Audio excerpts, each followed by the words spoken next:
Hello, everyone.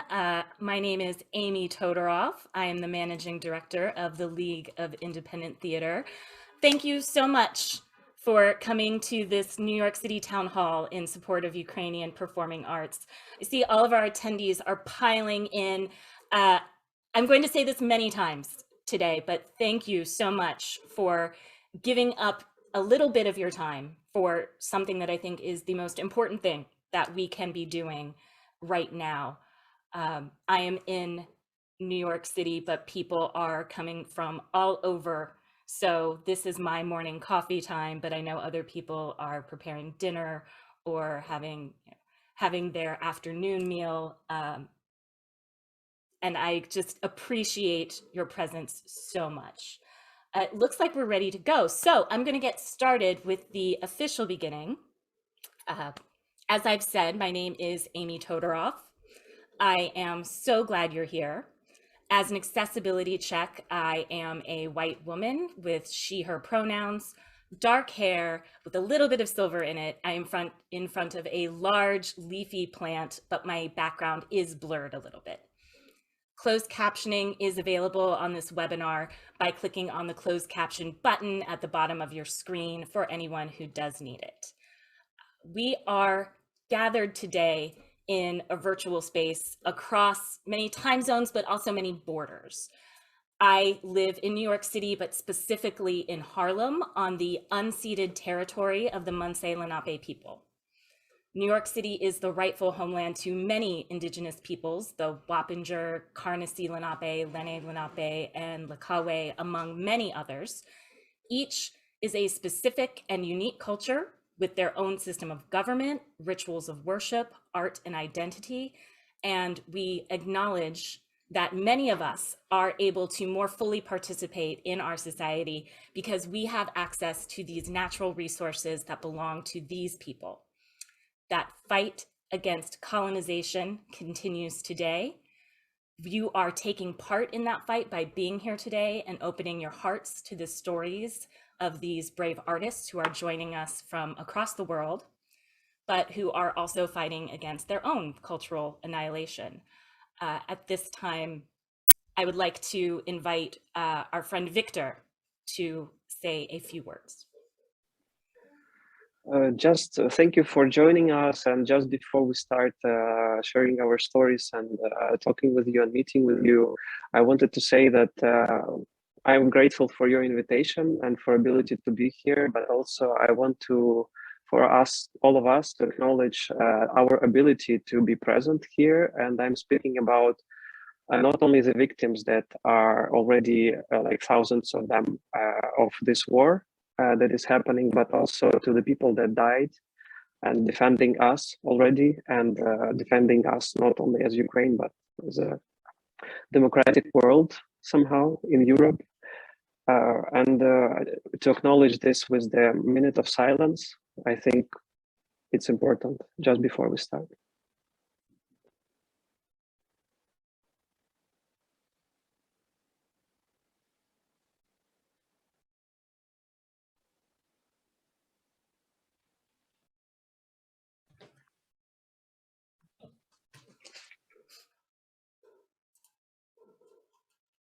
Thank you for that, Viktor, for helping us focus our attention on what is really important this time. I appreciate that. And I know our audience appreciates it too. Just a little bit of business before we get into the stories. The League of Independent Theater, which is the organization that I represent, also known as LIT, was founded in 2008 on the radical premise that independent artists have a right to a voice in our government. We fight for access to public space for public art, funding for independent work, fair rent for cultural spaces, and for a more equitable artistic landscape. But we are so much more than a political advocacy organization. Indie artists, which are a community, we care deeply for each other and for the people that we serve. And so in a few moments, you're going to hear from some extraordinary, tough people who in unimaginable circumstances are also caring for their community and caring for each other. These people are our family, and we are here to be witness to and to hold them close. Towards the end of this event, we will offer an opportunity for the audience to respond to our guests' testimony. Until that time, the chat function will be disabled, and we ask that the audience focuses its full attention on the speakers who are just living in an environment where artists and cultural workers are being specifically targeted because of what they give to their culture and their community. And they are risking so much by being here today. Each speaker will be introduced by Paul Bargetto, who is one of the founding members of the League of Independent Theatre. Many of you know him. And he is the person who first reached out to me asking for help. So we are here today because of his passion and his advocacy. Throughout the discussion, our screen manager, Priscilla, will be providing links for each of our speakers, including ways to connect with them in their work or ways to donate. And after the town hall, we'll email those to you again, so you will have plenty of opportunities to take real actionable steps to help these Ukrainian artists, the people of Ukraine, refugees, refugee workers. But for the next 90 minutes, all we really need to do is gather around this digital breakfast table or firelight and listen to our friends. But no one's here to listen to me today. Once again, I want to thank everyone in the audience for being here. Thank you to our guests for giving us your insight and your courage and your experience and your passion. And thank you to our screen manager, Priscilla Villanueva, for holding things together. And thank you, Paul, for moderating this discussion. Paul, I'm going to give it over to you. Thank you. Good morning, everyone, or good afternoon, depending on where you are. I'm Paul Bargetto. Thank you so much, Amy, for the introduction. I'm speaking to you from Warsaw, Poland. And Warsaw has become one of the epicenters for the refugee crisis, which is descended upon Europe and Poland. And in addition to the artist speakers that we're going to have for you today, I also have a guest here from Fundacje Ocalenie, which is a refugee organization, and they'll make a presentation about this side of this war of aggression that Russia has launched on Ukraine. I'd like to invite you today in the spirit of solidarity to listen, to open your hearts, and to support the people that are here to speak. None of us can probably imagine the situation and circumstances with which these people are going to speak today. This is why it's doubly important for us to really open our ears. So without further ado, I would like to introduce our first speaker. His name is Alex Borovenskiy, and he is the director of the ProEnglish Theatre in Kyiv. Welcome, Alex. Hi, Paul. Hi, Amy. Thank you very much for having us here. Hello from Kyiv, Ukraine. I'm actually sitting in the premises of my theater somewhere in Kyiv. The direct location is not to be disclosed for apparent reasons. It's very nice to hear that the League of Independent Theatres are organizing this event, because I'm also a co-founder of the Association of Independent Theatres of Ukraine. And I tried to collect the information from them recently, just a couple of days ago. And the news I hear, for example, from a small independent theater in Chernihiv are devastating. It doesn't exist anymore. Physically, it doesn't exist anymore. It's been destroyed. So we are privileged here in Kyiv because our theater is a small black box theater. I guess you guys know what black box theater is. It originated from US, I think. And because with a small independent theater, we always were in basement, because that's the area that we could afford to rent. And because of this, day one of Russian invasion, this is where we moved. This is where we moved together with my actors, with directors, with friends of friends, with some journalists who had no job because there are no more news. All news are about one thing, the war. And this is where we are. Right now, this is day 35, I guess, of Russian dogs invasion. So this is where we are. still. From day one, I mean, the art had to go away because we had to deal with logistics. As I say, these days, war is incredible logistics. It's all about supplies. It's all about bullets, food, and that.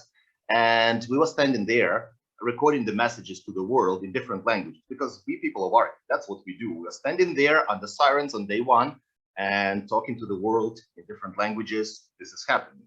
This is really happening right now in this century. And then the local people start coming down, local people from the building. They were coming down looking for a shelter from the shelling, and they were asking me, guys, do you have a bomb shelter here? I'm like, well, this is the theater, but yeah, okay, well, we in the basement, so you can come. And from day one, we had 3 functions to perform. We turned out into the bomb shelter. We were physically hosting the local people, small kids, families with kids, elderly, and so on, artists, cats. We host like 6 or 7, 8. I don't know. There are many. I will show you one, I guess, if it's next to me, because the cats are also here. We host them in the theater, which is a big deal because I hate cats, but now they are here.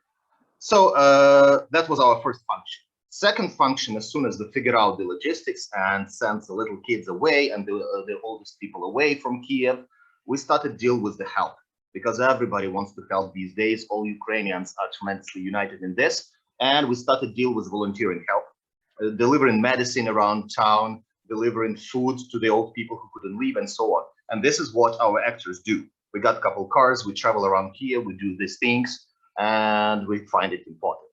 If we're good enough, we can even deliver some more important things like vests, something like that, the ammo, but not so much because we're not that connected. The third thing that we do, we talk to journalists a lot, physically talk. Our actors, they travel with journalists, supporting them because we English speak in theater.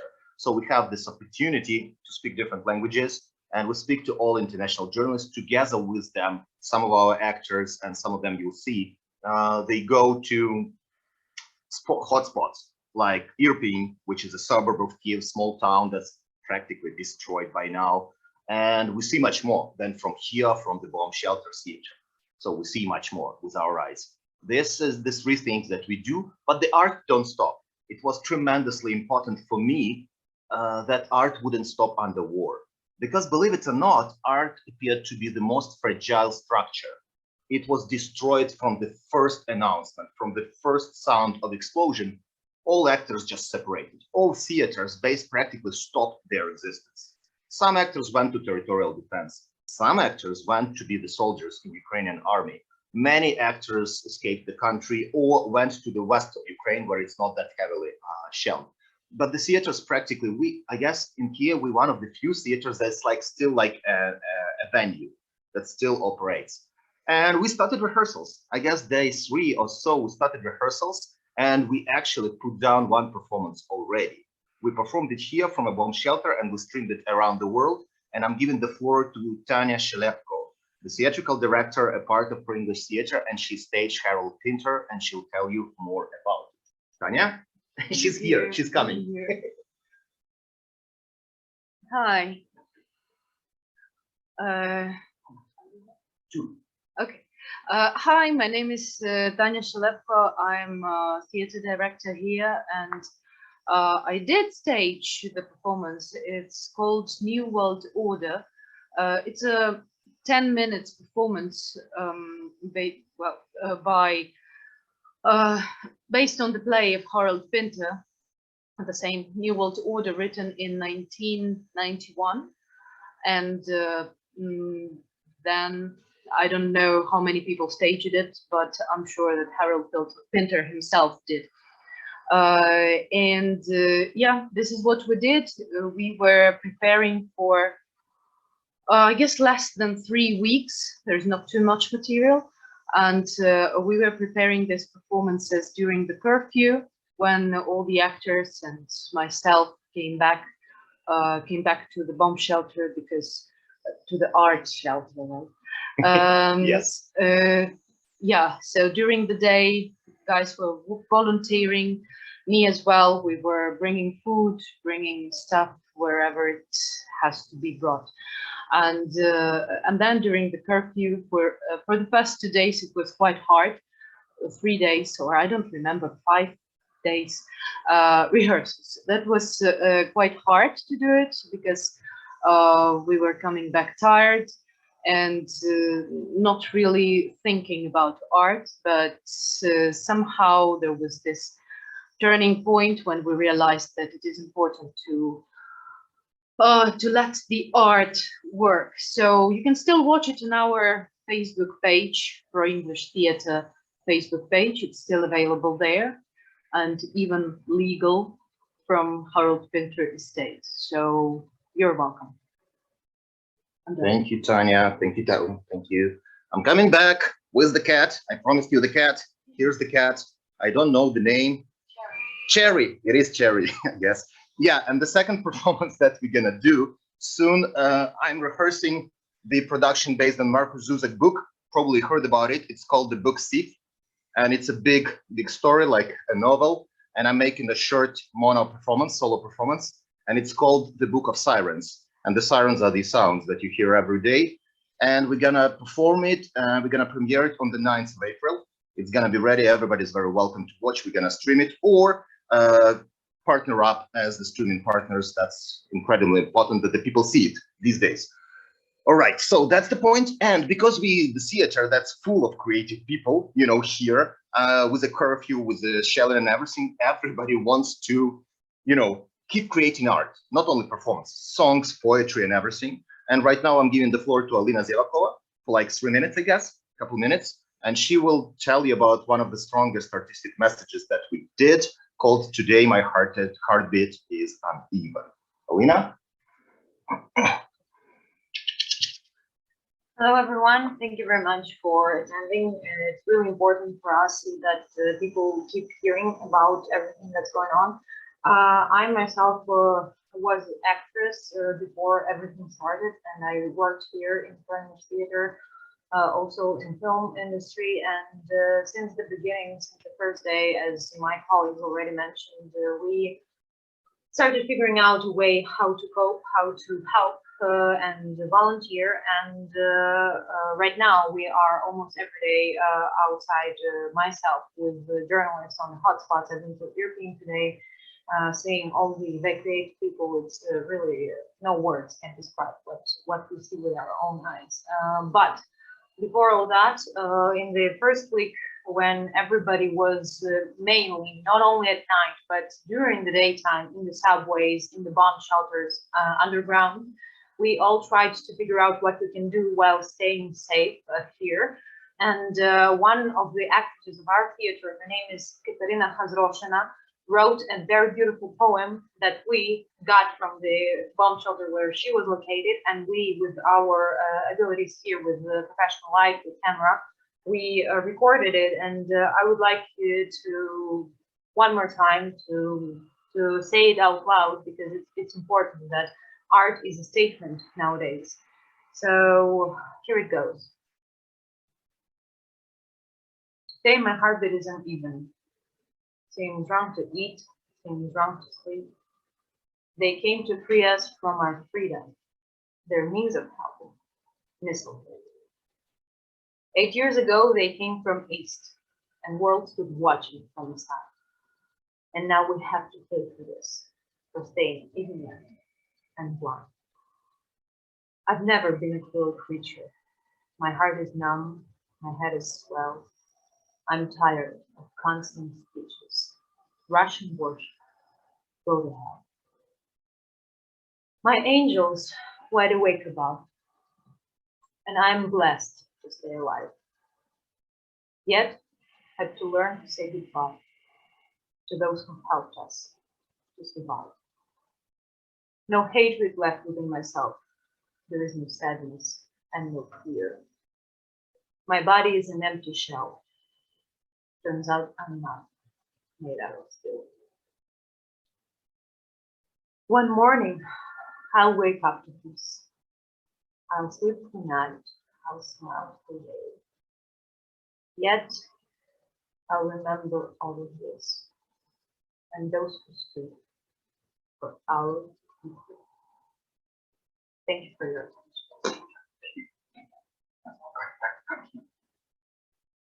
Oh, thank you, everyone. That was ProEnglish Theatre of Ukraine, Kiev, Lina Zevakova, Tanya Shilepka, and Alex Borovenskiy. And Tanya, when she premiered the New World Order, Pinter, she came up with this, art is not an escape, it's A statement. art is a statement. And that's what we do here, and that's what we believe the whole world should do. Do the statement. Help Ukraine. Slava Ukraine. Thank you.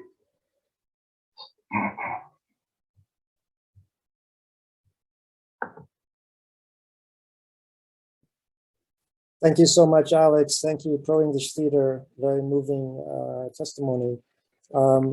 Make sure you guys did such a wonderful job telling us about what you're doing and sharing your words with us. But we know that you could use some financial support. So make sure everybody in New York, when the flash comes by, there'll be a way for you to support this great theater in Kiev. So moving on to our next guest. You already met him briefly. I'm happy to introduce to you Viktor Ruban. Viktor's a dancer, a choreographer, a performer, and an activist. He's also based in Kiev. Hello, everyone. And again, I just wanted to thank you for joining us and for really giving your attention to hear the voices and to hear the words and to understand, because like this is, I think, is the most crucial thing for us, for Ukrainians still now, the understanding and the ability to understand what's happening. And just to introduce myself a bit more, I'm really kind of wearing many hats. I'm dancer choreographer, but I consider myself as a movement-based artist and also a curator. And one of the things that I'm running in Kiev is Kiev Dance Residency, which is the platform for movement-based art. I'm also curating the dance festival, independent dance festival, Impulse Transformation platform. And for the last 8 years, I dedicated myself pretty much to the activism and to the work of culture diplomacy and culture advocacy and changement of the system of culture, especially for the independent scene, for dance, but in general for the performing arts. And it's a lot of stuff to do. It's still a lot of things in progress. That's also why I'm partly a postgraduate student in culture studies. And I'm happy to meet Amy and Paul because what you do with the League is directly linked to my topic of research, which is digitalization for contemporary dance, partly. And I am really looking forward, after we managed to stop the beast, to continue communicating and working together, maybe in further. And I would love to introduce and present my artistic work, but I think now more important is maybe to share with you a bit of the things related to Ukraine. And one of the things that I would like to address to you is like some misconceptions that I've noticed. And after I will list them and I will kind of tell briefly about them, I will tell you more a bit about what I do, what are people around me doing, and also the ways how you can directly support independent art scene. This will be further. So one of the misconceptions that I usually receive from my friends from all over the world is that concern that war started in February 2022. The 24th, which is not really the truth, because the war started in February 2014 from the Crimean annexion. And this is easy to keep in mind, but it's better to keep in mind that actually partly why we understand maybe much more than every country in the world the real cost and real price for the things if this war will evolve and how it can affect other countries. We understand because we deal with it already for the 8 years. And like now it's just an escalation towards the whole territory. So this is the thing number one. Another statement that I usually see in the press and also as a question, that Russia attacked because of NATO, which is wrong. and this it's even what is not good to hear that even from the officials, that they are kind of confirming or even commenting this concept, which is not true, because in 2014 when the war started, there was no NATO issue, but the war started already. Just to say it out loud. I think that it's important to go through those maybe misconceptions to clarify and to give you more information for understanding the context somehow. And another narrative that is hardly pushed by the Russian propaganda until now, it's the common roots. I call it common roots bullshit. Sorry, but I will tell it straightforward like that. The thing that Russia, Ukraine, and Belarus are kind of trinity of nations or whatever. This is completely Soviet construct that was developed in the middle of 20th century for binding together the larger groups of people. But if you will go ethnically and verify this thing linguistically, ethnically, if we speak about Slavs, it's much larger group of nations and ethnical group. And particularly this narrative, why it's so dangerous for us when newsmakers, journalists, or culture workers are referring to it, is because these Russians are kind of banded together with Ukrainians. Narrative is the core narrative, is the core thing that is a base for the whole aggression that Russia does over Ukraine. So it's just to understand that it's really important not to quote, not to even indulge or invest into this narrative whatsoever, because it's absolutely fake. Another thing is that we are lacking the dialogue. So we now experience the thing that many institutions, many programs are trying to establish the spaces for the cultural dialogue between Ukrainians and Russians, which is ethically absolutely wrong. And if you are running institution, or if you are trying to kind of even think towards this narrative, I will say you that comparison that maybe would be very striking for you, but which is very much just which is very much explicit, that you cannot imagine making the dialogue between Jews and German during the Second World War. So why should you expect that there is a dialogue that is needed at this moment between Ukrainians and Russians? Because the Russians are doing exactly the same thing. Another thing, the narrative that there is highly promoted, especially after journalist Ovsyannikova, this statement that she kind of faked that she is going against the war with this placard. I know that in the United States particularly, it was very promoted, and now she is giving a lot of interviews trying to manipulate that, yeah, Russian people are also suffering from the sanctions and everything else. But the thing is that if to be truthful, and we have still possibility to monitor different parts of the things and social medias, amount of Russian support, like the Russian people support for the actions that Russia is doing today over Ukraine, is more than 80%. Like, so people are really sharing this, even monstrous activities that are happening. Just to say that it could be a lot of things that could be said. I understand that I'm running out of time, and I think that maybe it's good to go towards more cultural part of it. If any of journalists or people that would like to go directly and to know more about the situation, don't hesitate to contact me. I will share with you the links to the articles, or I can even give you an interview, or I can redirect you to other people. Don't hesitate, because I think it's important to voice out, because big media companies, they have also their own frames, and sometimes very significant, very important information is not fitting into the frame that is imposed by the mass media.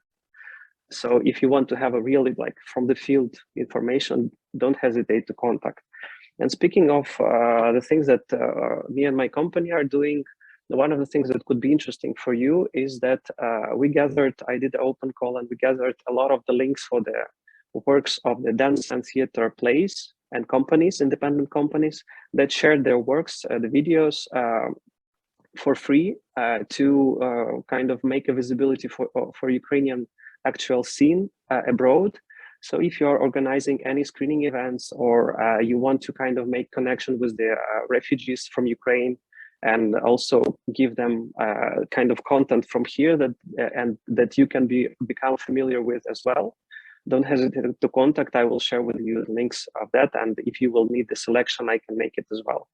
And another thing is that the most important, that performing arts scene in Ukraine has no institutional support in general. The only thing that we are relying on and supported with is the Ukrainian Culture Fund, which is supporting only production for the projects, and it doesn't provide institutional support.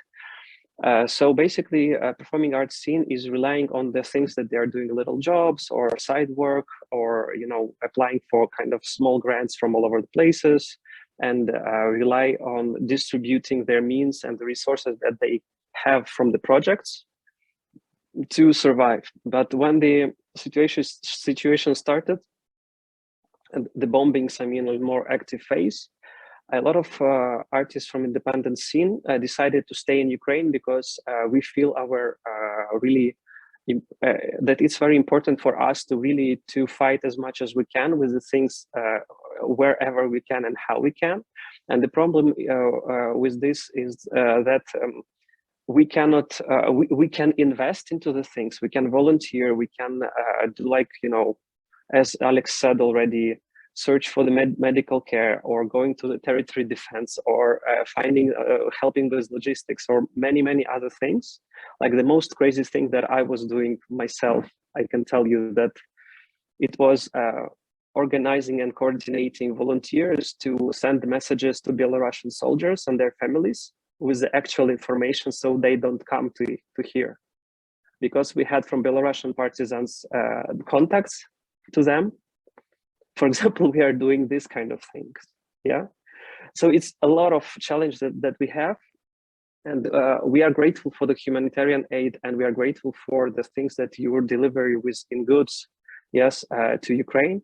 But the things that it takes time to deliver, and it goes through the specific logistical hubs and everything and distribution, and sometimes it doesn't go directly to the place where it's needed. But when you support our artists or us directly with the money, we can distribute them and find a way to kind of deal with the very urgent things. And so that's why we initiated with my colleagues Ukrainian Emergency Performing Arts Fund. And this is an initiative that you can see the link to.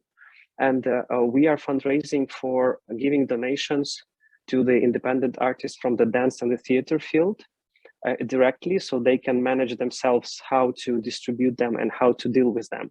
And to each, we are providing 250 euros approximately relief grant. So it's not a huge money, but they are at least a kind of means that will help to survive for a certain time and to deal with the things and with the issues. So if you have a possibility to support with like $30, $20 or whatsoever, it doesn't matter if you give a big amount of money. It could be really little things are accumulating, and they can be really urgent. And for now, for example, what we are fundraising for, we have more than 130 people that are waiting for the emergency relief funding from 44 cities of Ukraine. So each of your contribution would be really urgent, because some of those people are in blocked cities, and the only way they can be supported is through the direct transfer, because even humanitarian aid cannot enter those cities. So that's why I'm asking you for your support. And again, thank you for joining us, and looking forward for having more conversation and connection and contact further.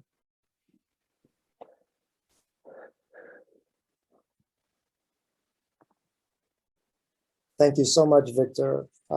Very important point about how aid is distributed in this crisis. We're very well aware of all the middlemen and the big institutions that absorb so much of the funding that you give. And when this crisis began, many people in the West and friends of mine from the United States wanted to know, how can I help? and they want to help, but they hesitate because they don't know where the money's actually going to go. So that was one of the other driving reasons to do this event, is that you can meet the people who are running initiatives in Ukraine, and you can donate to them directly and know that your donation is going to a worthy cause and to a worthy person. So please dig deep, guys. I'd like to welcome our next guest. This is Veronika Skliarova. She is a culture manager, and she's the program director of the Parade Festival in Kharkiv. Thank you. Hello, I'm trying to tell that I used to be a program director of a festival because I'm originally from Kharkiv. It's a huge city on the east of Ukraine, and more than 1,000 buildings completely damaged in the city, and a lot much more like just damaged and the stains without windows. So I don't know when I will be a program director of a festival of this city again, but still I'm alive. I am from Kharkiv, and I also started from independent theater sector. I'm theatrologist, and I used to work in Actor House in Kharkiv. We have like special place for independent professional theaters where more than 25 theaters have they like basics. They perform into venues in this space.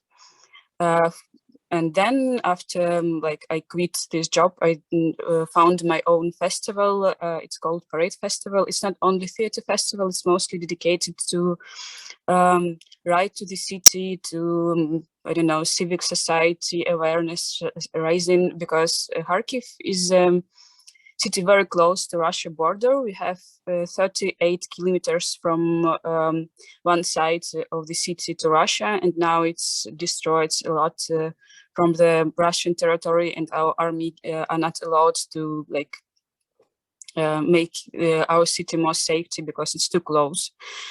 And it's not the same situation as with Kyiv. We can't perform in basements, for instance. It's totally sheltering all the time, 24 hours per day. Now we flee to Germany with my 2 kids and dog, which is also it's unimaginable, this new identity of being refugee, thinking about your home, that you don't have home anymore, and summer house, and your cats. I don't know what is with my cats because one of them ran away. I mean, it's really hard to change this identity from being program director or head of big art institution and found yourself here somewhere in the middle of something without knowing what will be next and when the war will stop and when we can go home. But cultural sector and independent cultural sector supports Ukrainian army a lot, and independent sector tries to do all their best. As Alex says, everyone became volunteers or help old people or people with kids to survive. They make logistics for humanitarian aid, etc. Our team decided to preserve heritage because, for instance, in Mariupol, we can't save, I don't know, paintings and contemporary fine arts. But in Kharkiv, we had this possibility. So we're trying to evacuate archives, private archives and private museums to save area to Lviv, to the western part of the city. And keep them in bomb shelters and basements, in dry basements. And now we already evacuated near 7 tons of different archives, mostly from avant-garde period, but also from 60s, 70s archive of Kharkiv Museum of Photography and a lot of others, because thank you, Viktor, to to bring more context about this, the nature of this war is really colonial, and Russians not only want our territory, they want to erase our identity and our culture. So we really decide to preserve our culture and then to have the next step to produce. 3 days ago, we found a new way to support. We are gathering Ukrainian contemporary drama dedicated to February 24th. Then when we gathered like 20 plays, we will try to translate it into English, Deutsch, Polish, and other European languages. So this way we are trying to say that we exist. This way people like me that already flee war and already like found themselves in more or less safety places, we are trying to help in different ways to say loudly about this war, about nature of this war, and about our like how to be Ukrainian in these times. I will send a link to the folder with the photographers about what we are doing now, and also there are some photos of Kharkiv, of my city, which was very beautiful before war, and I hope it will be soon, and I hope that I will be program director of my festival someday again. Thank you.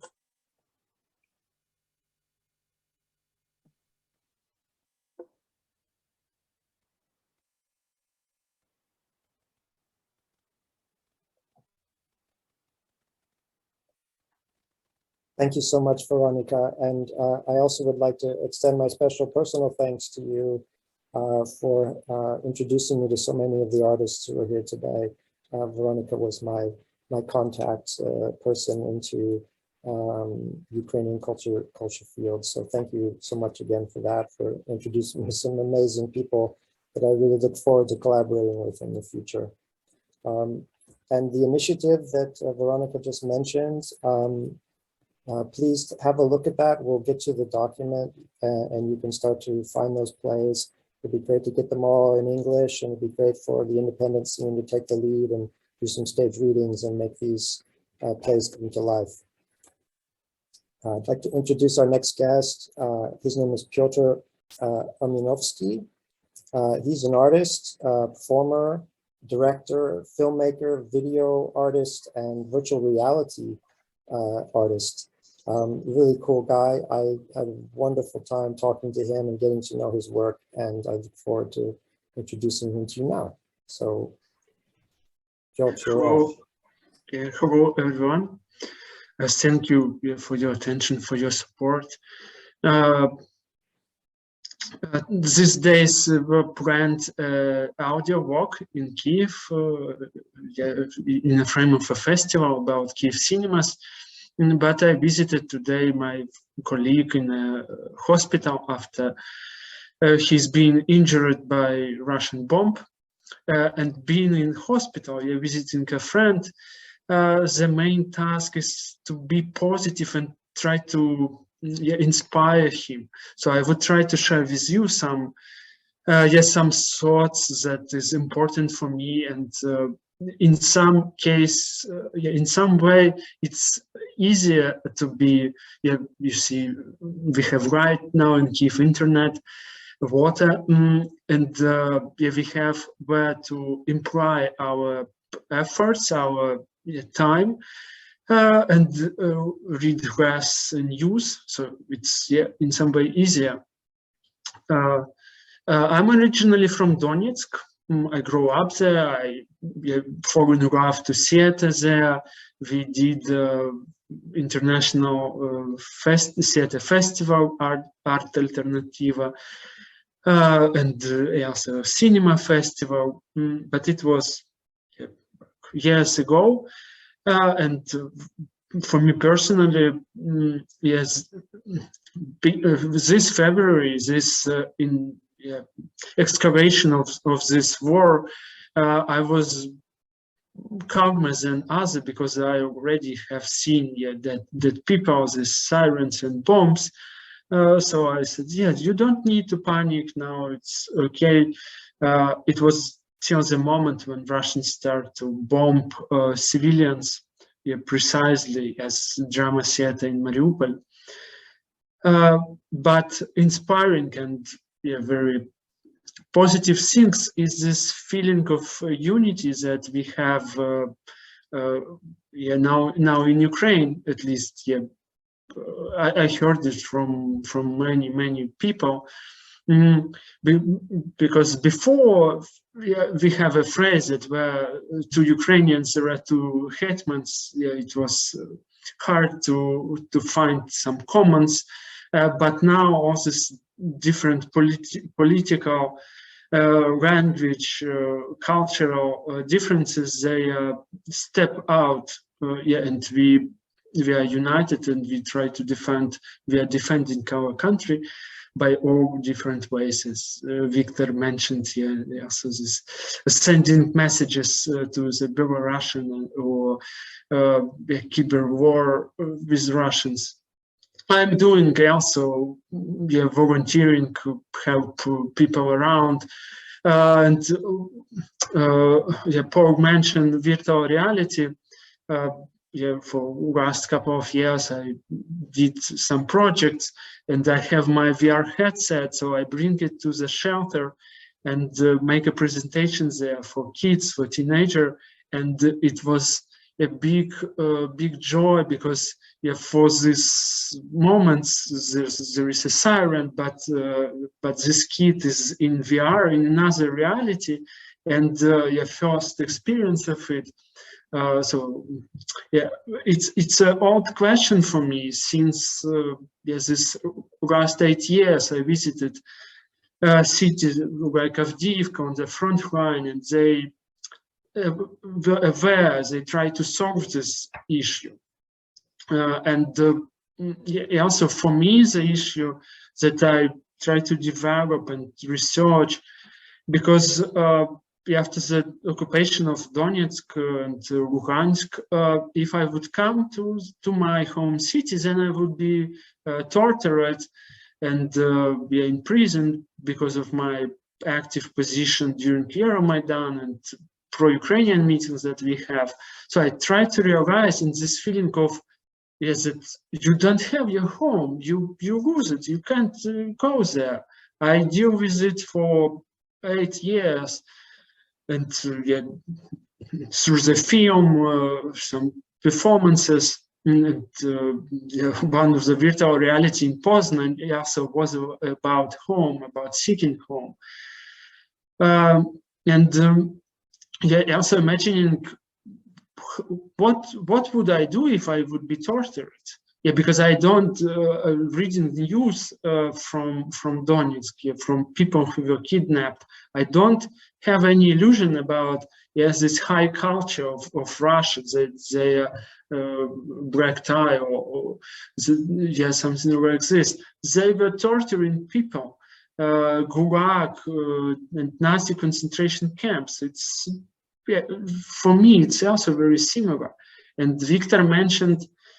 And Veronika, yes, this colonial aspect of this war, and I also want to emphasize it, that even before Soviet Union, this Russian Empire, they for centuries, they want to repress Ukrainian language, Ukrainian territories. They try to kill or to buy Ukrainians in different ways. So this is wrong story, and how to stay human in this situation. Yeah, how to because anger, you could be destroyed. So now I hope once journalists also ask me, what do you think about Russians? I don't think about them. Why do you need to think about piece of shit? You need to do some practical things to get rid of it from your house. But yes, there is some life inside it. But yes, arrive, so the whole society and artists who receive money from the Putin government, they are responsible for this. And yes, there is a question for me. How many Ukrainian kids needed to be killed, or Ukrainian women are raped by Russian army, that international society understands that yes, this is not something that you want to deal with. Yeah, I consider there is some. It's hard to believe that. Yeah, it's possible, but it is going now, and probably from a distance. It would be, maybe sorry again for this Nazi parallel, but my grandfather, he said that he was a kid there, and he has this parallel with current war, that this is the same, and insane, and probably now anyone would deal with Leni Riefenstahl if she would make some posters that, oh, sorry, I was, it was my fault, but you need to know that Nazis they're good people. They can't do anything against their leader. So I have this question. And another, I want to share really sad thought, but because I see that what could we do? There is a short term. We need now some help to Mariupol, to Kharkiv, to refugees in Europe.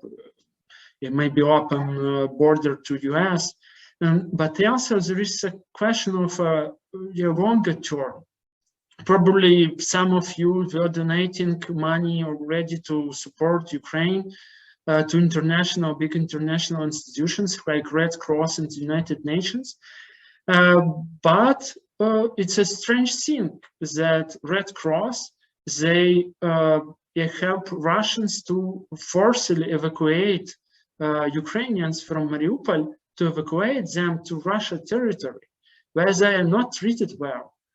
And it was done by international money. You need to check it. Yeah, because I personally don't among these people, but I have friends who in Mariupol, and yes, they witness this.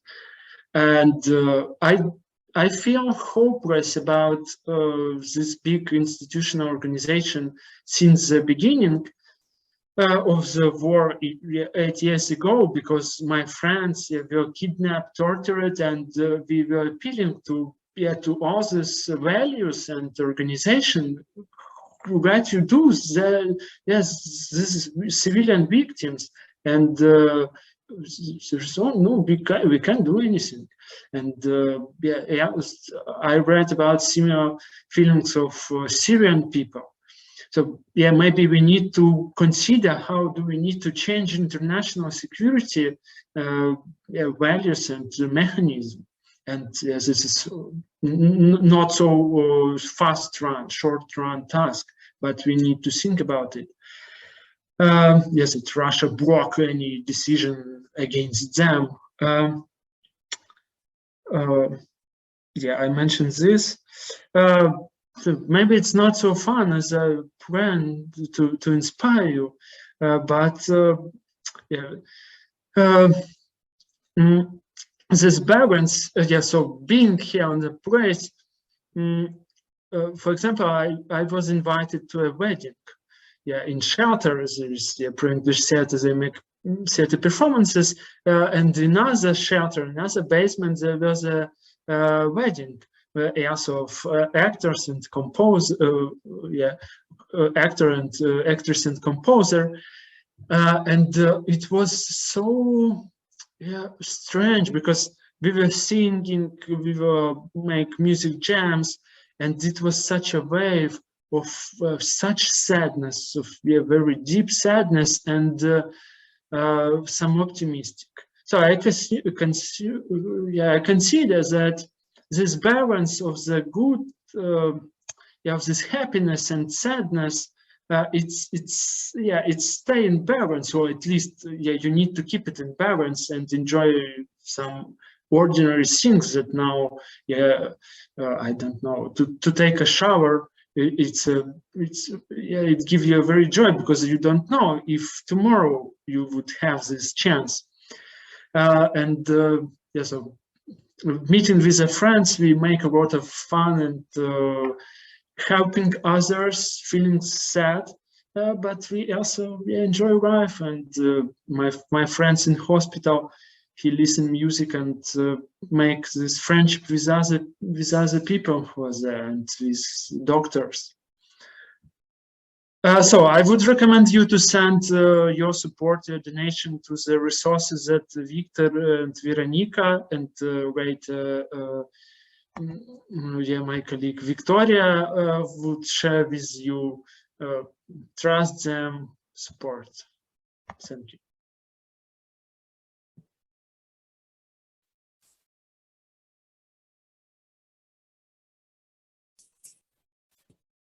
Thank you so much, Piotr.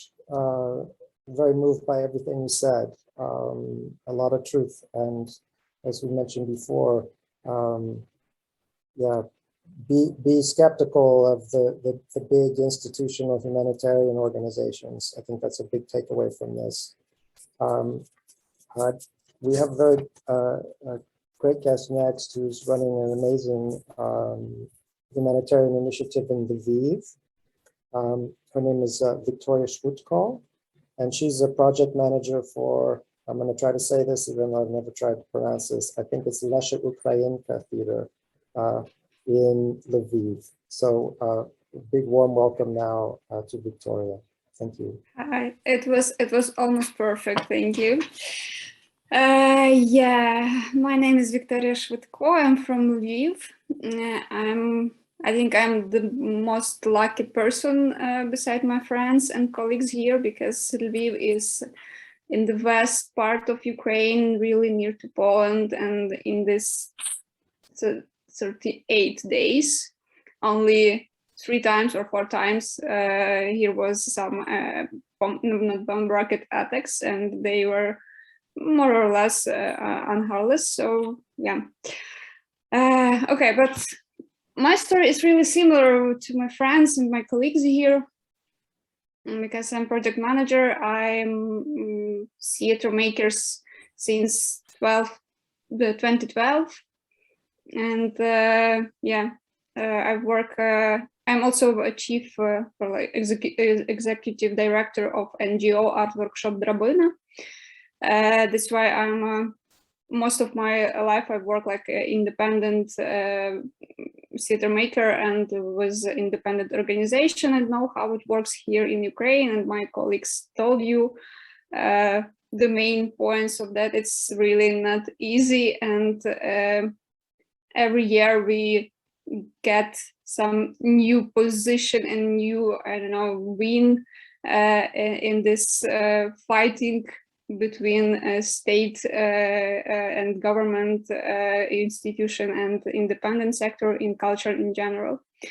Yeah, and I think it is really a fruitful way, but for now we should stop because of war, which is thank you Viktor for this statement about the really important things which more of us even in Ukraine forgot or forgotten sometimes, because it continues not only the 38 days, this war continues for 8 years and even more, because it's like a long process between Ukraine and Russia, which is really harm and hard and destroying for us. What I can say you that the first day of this invasion, the theater when I work now, Lesia Ukrainka Theatre in Lviv, we really immediately became like a volunteer center, as a lot of people around, as a lot of artists and theater makers around. And for this time, we were working with different directions. For example, we organized a small shelter for refugees, and there live every time 20-25 people. It's like a temporary place for being there, for staying, but we have people there every time. We also work with humanitarian aid, with different requests, with smaller and bigger cities, with harder and easier types and ways how to help people here in Lviv and also in other cities. And yeah, and it's like, you know, it looks like we did it every time before the war. But a week ago, our city council, and they ordered that theaters should do their work and should start to perform. And I was really excited about our colleague, which I don't knew before, who was the first speaker here about performances they created and performed. This is really amazing because me and my colleagues, we are really a bit frustrated. And it could sound strange because in this company I am safe the most, and we are safe in this city the most than another people around the Ukraine. But I can't imagine how theater should look now, what theater should do now, what we should perform, how we. Yeah, I'm frustrated about that, and I'm really excited to hear the thoughts and ideas which are around me from different people and people who are here also. But what I know, I think, not I'm sure all of us, we will figure out how to work with during the war, with the issues about the war, what tools we will use, what kind of theater, and not only the theater, what kind of art we will do, we will create. And it takes time, of course, but we are on this way, all of us, even me, really frustrated now, but I am on this way also. What I know that we should also understand that it's a new possibility for Ukrainian culture and art in general, for Ukrainian artists, theater makers, and other people. Again, tell the world that it exists truly Ukrainian culture, truly Ukrainian art, and it's nothing common with Russian culture. So that's why I'm totally support this cancel culture about Russian culture, because I think that the world should lose this romantic imagination about this huge culture, because this huge culture just destroyed a lot of another culture and just stole a lot of things what is from other cultures. And I think it's one of main challenge which we have now. We should talk about it loud and often. And I really want to believe that it will be supported by another people, another countries, and other artists, because it should be separated. Because, you know, to be Ukrainian, it's some stereotype which a lot of people in Ukraine had or have even, and that to be Ukrainian, it's never enough. And I think now the stereotypes will be really destroyed, because I think that it looks like to be Ukrainian now, it's a really superpower. And I think we discovered this superpower for ourselves and for world also. So we'll see. Thank you.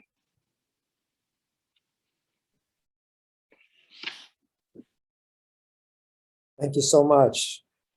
Ukrainians have the superpower, that's for sure. And all of us in the West are counting on you. You are the leaders in the fight for democracy and for dignity and for human rights. And wow, inspirational times. Thank you for all of your words. I just want to extend the little tiny bit of a history lesson. So that the war, of course, started 8 years ago, but if you want to go back farther, it's been going on for a lot longer than that. Go back to the 1930s and the occupation by the Soviet Union, the Holodomor, which was a genocidal famine which was brought down on Ukraine. Go to World War II. There was an active resistance fighting against the German army and the Red Army for the entire war. And that resistance did not stop fighting until 1956. So Ukraine has always been and always will be its own culture, its own country, and has its own identity. And this goes way back.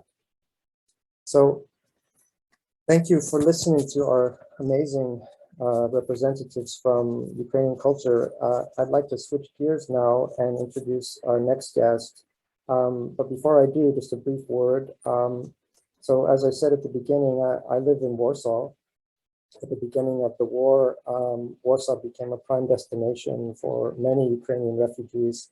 There's a lot of Ukrainians living in Warsaw before the war, or who were refugees from the first wars. And so Warsaw now has over 300,000 refugees. And to put that in perspective, Warsaw had about 1.9 million people before the war. So that's about a 20% increase in population in the last 5 weeks. Another thing I can tell you is that there are over 2 million refugees now in Poland. So Poland is the #1 destination for Ukrainian refugees.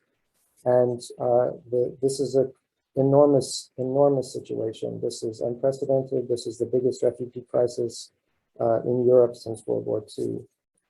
And when you're confronted with such things, you do everything you can.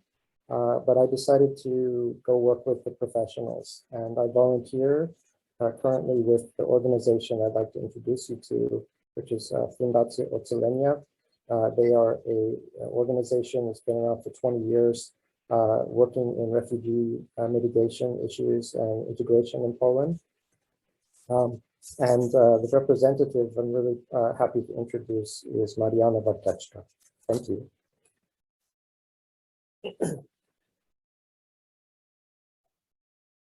Thank you, Paul. Before I start talking about what we do here in Poland, I just wanted to say to speakers, to the Ukrainian speakers before me, that I'm really deeply touched by everything you said, and I really admire your strength and courage. And it's I can't imagine what you're going through, and sitting here in Warsaw, 400 kilometers from Lviv and 800 kilometers from Kiev, from places that I have visited and really liked, and hearing your testimonies, it's really touching. So it's also really hard to speak after you spoke, but I will try to talk a little bit about how the situation looks on the other side of the border in Poland. And I will be speaking quite frankly with you because I think that's the whole point. So I won't be repeating this kind of official PR stories about how great Poland is reacting to the situation, and Polish society, how great it is. I mean, the reaction of the Polish society so far has been quite huge, and many people got involved. That's the fact. But the truth behind this is also that it is happening because the government is not coordinating and not organizing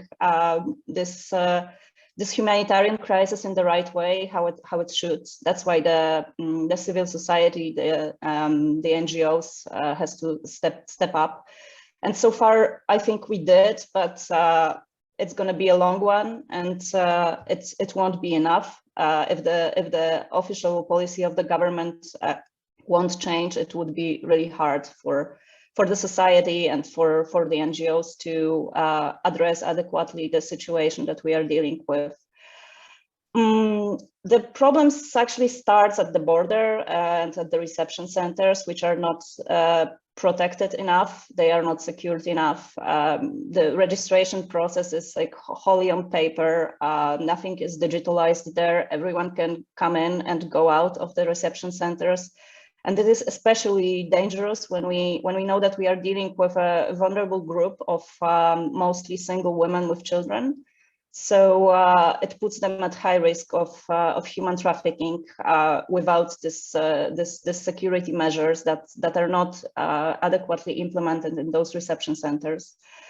And we actually realized, as an organization, we realized that quite quickly during our first assessment tour of the reception centers that we did, I think 2 or 3 days after the current Russian invasion in the end of February.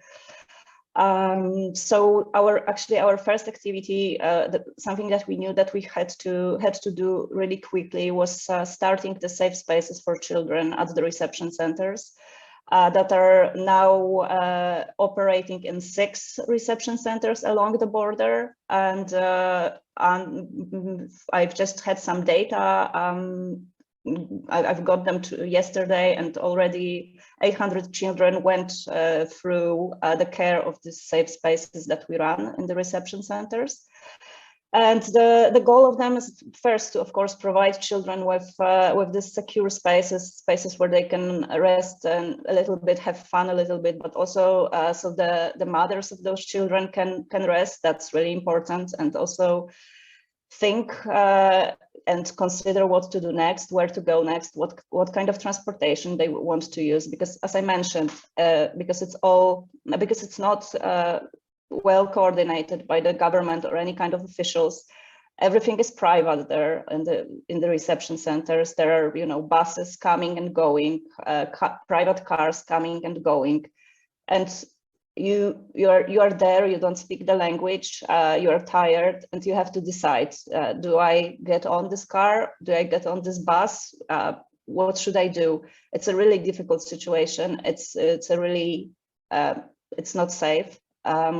So that's and the risks are there. The risks are huge. The risks of human trafficking, of child trafficking, and that is something that we are trying to prevent as part of our immediate emergency response. But we're also thinking about this group of children in a long-term perspective. We would like to start them getting integrated as soon as possible, assuming that they might be staying in Poland for a longer period of time. We want to get them involved in a Polish school system as soon as they are ready to do that. And that's why we are also opening a daycare centers in Warsaw. We will run 5 or 6 of them. The first 2 will be open next week. And we are also opening daycare centers for children in accommodation centers in the Mazovian Voivodeship, and we will have 14 of them running as soon as this accommodation centers are being set up by the local authorities. The other thing that I would like to mention is that there still are. We are also active on the Polish-Belarusian border, where we provide humanitarian assistance to asylum seekers from many different countries. They are kind of, at this point, forgotten victims of this war. Those people have been used by Belarus and Russia since summer last year as a part of destabilizing the situation on the eastern border of the European Union, and they are still being used for that purpose. And the response of Polish government, of Polish authorities towards those people is absolutely different than towards refugees fleeing from Ukraine. They are denied basic human rights. They are being pushed back to Belarus. They are treated with violence on both sides of the border. Many of them at immediate risk of losing their lives. There are actually several fatalities at that border. And that's also something that I just wanted to mention, because we are active there. We are providing humanitarian and legal assistance on the Belarusian border as well to the asylum seekers as well. I just felt like we shouldn't forget about this aspect of the current crisis that we are dealing with. I think that will be all from me for now. Thanks, thank you again for the possibility to listen to you, and thank you for also giving me the opportunity to speak about what we do. And again, I just want to assure you that on our end, we are a small NGO, but on our end, we are doing everything we can to help Ukrainian refugees in Poland, and we will be doing it as long as this is necessary. Thank you.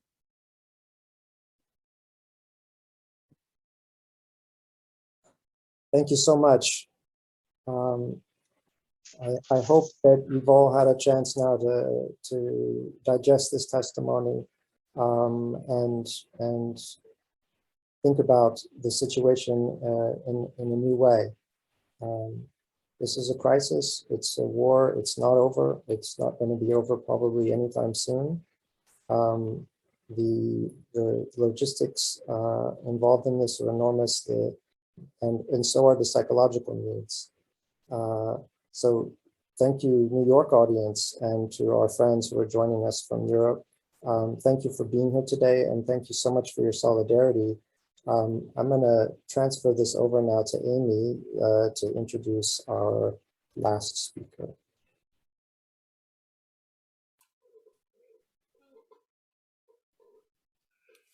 Hi again. Gosh, I am just so moved and overwhelmed by the stories we're hearing, and honored that you chose to share them with us this morning for us, now afternoon, evening for you. At this time, I would like to introduce a good friend, the founder of the Cultural Solidarity Fund, which is an organization that gives emergency micro grants to performing artists in New York, and also the founder of a terrific dance ensemble and performance foundation called Leimay. Ximena, please come in, and Ximena will give us a artistic response, an artist's response from New York. Thank you, Amy, for the introduction. Thank you, Paul. Thank you, everybody, for sharing your situation.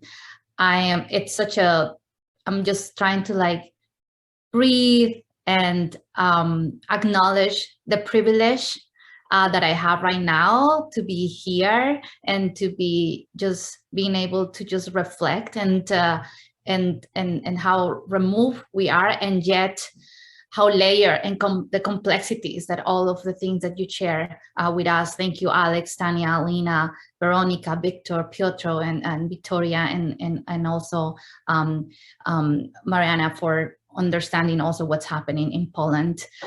So I was very nervous to do this, because when Amy asked me, she said, do a response from the New York artist. And I'm like, that is a lot. I cannot respond from the New York artist, but I am honored to just share at least resonance of the things that I heard from you, that I listened, and some of the things that resonate. I am Colombian born. I was born in the country known now as Colombian. I'm an immigrant.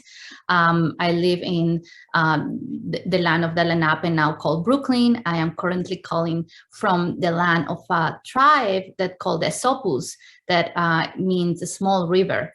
And as we were talking, and Viktor brought up the war of colonization, a colonial war, that resonates deeply with a person like me who has lived through being a Colombian, being in the middle of conflict of a civil war that it's ongoing, even after we do a peace agreement, it continued to happen.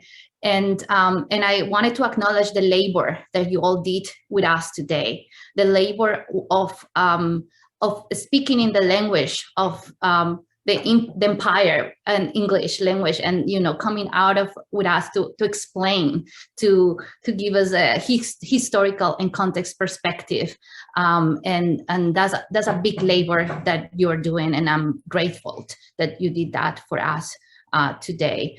And also, I was thinking about all the ways that you highlight when Alex at the beginning was talking about very numbered, all the things that they started doing with the theater, first at a bomb shelter, then is an art shelter, and redefining also the it's art as escapism or as art as statement, and then all the listing of the potential things that we as artists do, and this idea of translators came out in different ways, just from the practical of I'm going to go and translate the language to these journalists to make sure that these stories are amplified, there are situations that are amplified, but also all the spectrum of being a translators, being stewards of communities, like all the things that you said have resonate with me, with the stewardship of community, of relationships, of keeping relationalities alive. One that, when Viktoria was saying, I cannot imagine what theater can do, but I just hear Alex and the plays that Tanya was directing and Alina were talking about her poem, and then suddenly you realize, we are propellers of imagination, and that is a big superpower that we all have.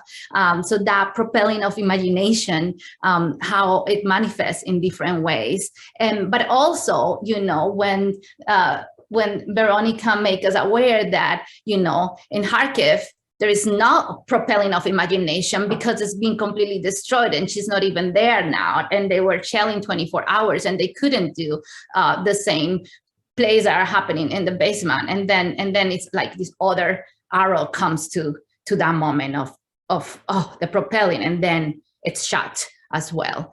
And then going back to this idea of creativity, of creating, of making new worlds, of unveiling stories and unveiling truths, and the multiplicity and the multidimensionality, the complexity of the truth and history, and of being alive. And then when Viktor talks about, because you were talking about viewpoints, and I also thought I already say transmitters, the resonators of different layers. And I know,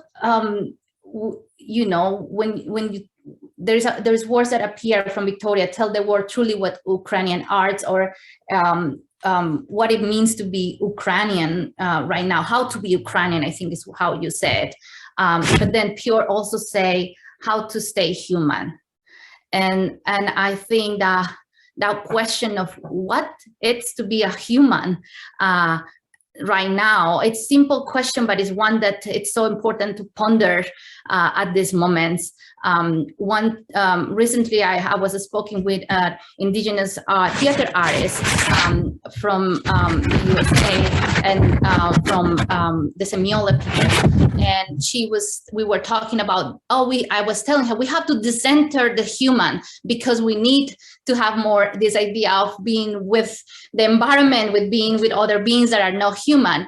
And she caught me in the middle of the conversation and she said, well, Ximena, I don't think it's about the centering the human. I think we just have a different concept of what it means to be a human. And then we went into this idea of humanity with language and trying to understand. My partner is Japanese, or even looking at some indigenous cultures in Colombia, of the way we see the human. It's not an individual, but it exists only because it's in relation with other things. So in that in between might be many things depending the position and where you are. So one of the things went back, it's Piotr talk about joy, the joy of seeing the kids putting the VR set in this moment. Paul yesterday spoke with me about the joy of having the refugee kids in the living room, suddenly just being kids and playing with his kids in that moment. And yes, the sirens, I think you mentioned the sirens, Piotr, and you mentioned the kids, and then those things coexisting together. And then it goes back to this question of being alive, like some of you said, when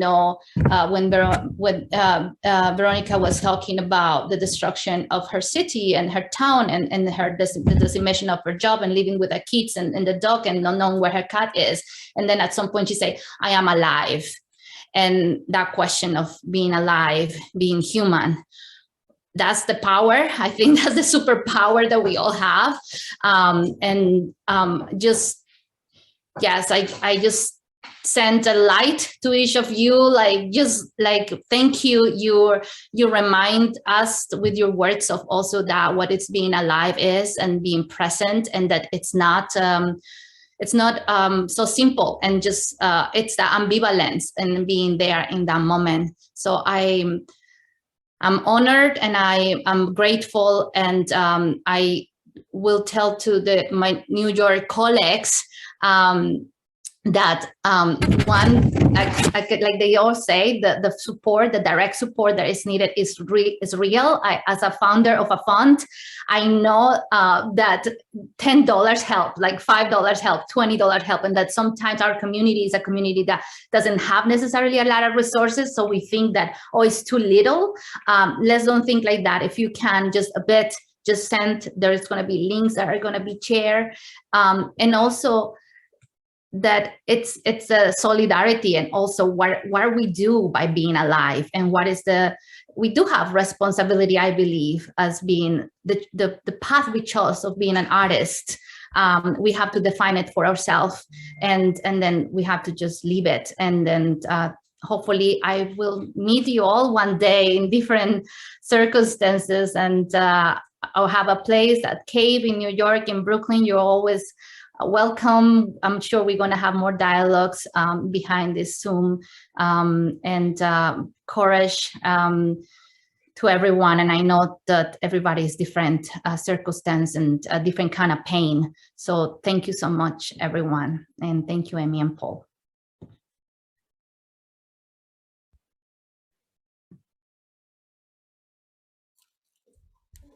Thank you so much for that, Ximena.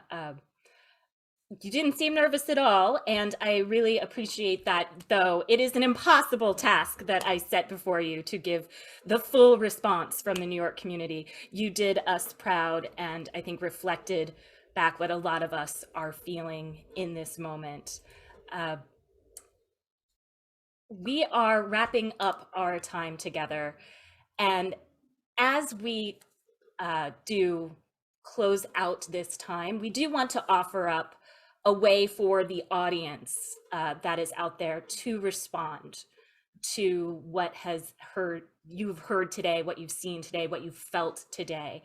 So we're asking that we do this in a specific way by taking Ximena's lead and reflect back words, images, phrases that were shared with us by our family of Ukrainian artists and refugee workers and artists from the entire area that have spoken today. I'm particularly struck by the ideas of art as a statement, and what does art look like in this new reality, how to stay human, putting certain feelings in parentheses, and the new identity that people are finding, that they must now learn how to live as something else. The chat will be open, and I'm asking that everyone just share back something that you've heard from our artists, so that we are really showing that we have heard them. As each person in the audience contributes a word or phrase or image, we will be building something new. I'm thinking of it as a sort of collective poetry that we can then share long after this meeting. During the next 5 minutes, please use the chat feature. It's located at the bottom of your screen. You can click on that and put your reflections in. I see some happening already. Hope, hope. It's beautiful. You will see some slides at the end as we are creating our poem together. The links that were shared in the chat are on those slides, but they'll also be sent to you in a follow-up email. I know our community likes to take action. Those are ways that you can take actionable steps. You can connect with these artists. You can donate if you are able. And then after the choreo collective poetry, we will close the meeting. And so I'm going to take this time now to thank our guests for contributing, for being here, and thanking the audience for our openness and response. So in solidarity and from the bottom of my heart, thank you all. Priscilla, I'm handing it over to you.